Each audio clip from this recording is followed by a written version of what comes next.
सम्मानित मंच और मेरे सभी विद्वान साथी मेरे सामने बैठे हैं। मेरी जो कविता है बिना रूपरेखा के आपके सामने पेश है। ये बूंदी की बात चली, पर्यटन की कविता सुनाने का दूसरा था, तो पर्यटन की बात चली, सिर्फ बूंदी के बारे में बात नहीं। तो अंधे माँ बापों को अपने कंधों पर चारों धाम यात्रा करवाने वाले, पिता के एक वचन पर 14 वर्ष को वनवास जाने वाले ऐसे पुत्रों की धरा पर ये वृद्धाश्रम कौन बना गया? कौन हमें गलत इतिहास पढ़ा गया? बहुत बढ़िया शैलेंद्र जी, बहुत बढ़िया। शबरी के झूठे बेर प्रेम से खाने वाले, हर गन से माखन बिना भेदभाव चुराने वाले देवों की इस धरती पर ये छुआछूत कौन सिखा गया? बहुत बढ़िया, बहुत समसामयिक घटना भाई साहब, बहुत बढ़िया शैलेंद्र, बहुत। कृष्ण सा राजा गरीब मित्र के सम्मान में द्वार तक आता है, सुदामा के लिए। कृष्ण सा राजा गरीब मित्र के सम्मान में द्वार तक आता है। कर्ण सा योद्धा प्राण देकर भी अपने साथी का साथ निभाता है। ऐसे मित्रों की वसुधा पर ये अमीरी गरीबी शब्द कौन सिखा गया?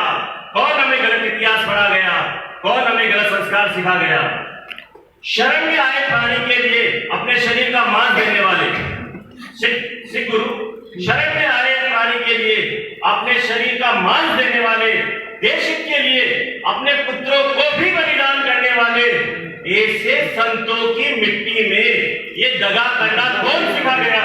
कौन हमें गलत इतिहास पढ़ा गया? कौन हमें गलत संस्कार सिखा गया?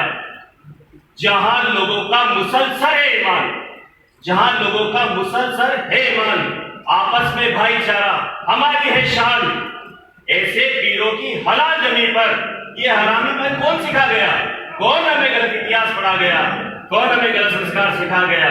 और जिसके लिए मैंने पूरी कविता लिखी वो कि सर काट कर निशानी देना हमारी प्रीत है, सर काट के निशानी देना हमारी प्रीत है। आड़ी रानी, सर काट के निशानी देना हमारी प्रीत है और इरादा देनी आपनी ये हमारी प्रीत है। कुंभा के वंशजों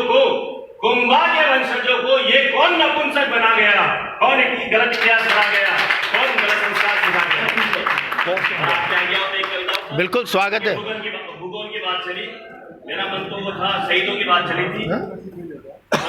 शहीदों की वाली भूगोल की बात करेंगे, शहीद वाली कहानी सुनाने की इच्छा थी सर। आज जब सुबह से आपका जो जिस भी समझ वो था वो मुझे सगड़ में बता नहीं रहा। हम शहीदों के लिए लिख रहे थे, सभी शहीदों के लिए वो बनाना है, ये करना है। तो मैं क्या है कि हमेशा गलत बातें लिखता हूँ। हो सकता है मेरी बातों से आप इत्तेफाक ना रखें। मैं जैसे भगत सिंह, राजगुरु, सुखदेव, अशफाक, ऐसे हेमराज जी हमारे मीणा साहब यहाँ पे सैनिक जो मर गए थे, कई सैनिकों की जो दुर्दशा देखी, उसके बाद जो मैंने लिखा, हो सकता है मेरी बातों से इत्तेफाक ना रखें, फिर भी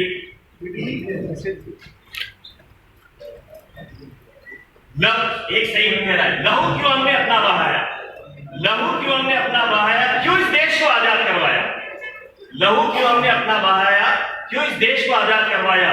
फिरंगियों ने बिखरे हुए मुल्कों को एक सूत्र में पिरोया था। छोटे छोटे राज्य थे, छोटे छोटे से राज्य थे। फिरंगियों ने इन बिखरे हुए मुल्कों को एक सूत्र में पिरोया था। अयोग्य थोपे हुए राजाओं को मुक्त कराकर समानता का बीज बोया था। ब्रिटिश इंडिया से भी कम भारत बन पाया है। क्यों हमने देश को आजाद करवाया है? क्यों हमने अपना लहू बहाया है? कन्यावाद सती प्रथा को जिन्होंने बंद करवाया, बाल विवाह निषेध कर नारी मातु को समझाया, स्वतंत्र भारत में तो नारियों को नारी पर न तरस आया है। क्यों हमने देश को आजाद करवाया है? बहुत बढ़िया, बहुत बढ़िया घटना भाई। देशभक्ति करना उनके लिए जाप था। फिरंगियों के लिए देशभक्त थे, देशभक्ति करना उनके लिए जाप था। देशद्रोही का गुनाह न माफ था। देशद्रोही जो भी उनके उपनिवेश के बीच में आता था उसको फांसी दे देते थे बिना किसी मतलब के। देशभक्ति करना उनके लिए जाप था। देशद्रोही को का गुनाह न माफ था। आतंकवादी को बचाने के लिए खुद हमारे देश का नेता आया है। क्यों हमने देश को आजाद करवाया है?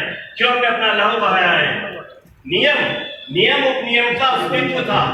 नियम उपनियम का अस्तित्व था, विधि का बल न बिना नियम था, मतलब नियम भी माने जाते थे। आज छुटपैये नेता ने भी कानून का खुल के मजाक उड़ाया है। क्यों हमने इस देश को आजाद करवाया है, क्यों हमने अपना लहू बहाया है। अखंड देश था उनका सपना, अखंड देश था उनका सपना, भले मतलब खुद था उनका अपना राज करना था। अखंड देश था उनका सपना, भले मतलब था खुद उनका अपना। देशवासी आज खुद इस देश को खंड खंड करने पर आया है। क्यों हमने इस देश को आजाद करवाया है, क्यों हमने अपना लहू बहाया है। संसद जैसी कई इमारतें जो उन्होंने बनाई, संसद जैसी कई इमारतें अपनी शिल्प और मजबूती पे खड़ी है। 47 के पहले बनी सड़क, 47 के पहले बनी सड़क नई सड़क का मजाक उड़ाती है। कल की बना पुल, कल बना पुल आज गिर गया, उद्घाटन भी ना हो पाया है। क्यों हमने लहू बहाया है, क्यों इस देश को आजाद करवाया है। जाति प्रथा छुआछूत का किया जिन्होंने कम बोलबाला, समाज में उच्च नीच को मिटाना चाहा, समाज में उच्च नीच का मिटाना चाहा हाला। आज आदमी आदमी न लेकर जातियों पर उतर आया है। क्यों मैं बाद में बात करूँ, कोई कार्यक्रम में बैठा हुआ, क्यों हमने अपना लहू बहाया है। और जो अंतिम ठीक है ना, कोई कार्यक्रम में कविता लिखनी पड़ी कि मतलब जो देश के लिए फांसी पर हंसते हंसते झूल गए, जो देश के लिए फांसी पर हंसते हंसते झूल गए, मतलबी देशवासी उनके परिवार तक को भूल गए। भगत सिंह के पिताजी का, राजगुरु के पिताजी का, माताजी का नाम आज किसी को याद नहीं है। मतलबी देशवासी उनके परिवार तक को भूल गए। चापलूसों के हिस्से में ही राजशाही का मेवा आया है। क्यों देश को आजाद करवाया है। बहुत बढ़िया शैलेंद्र, बहुत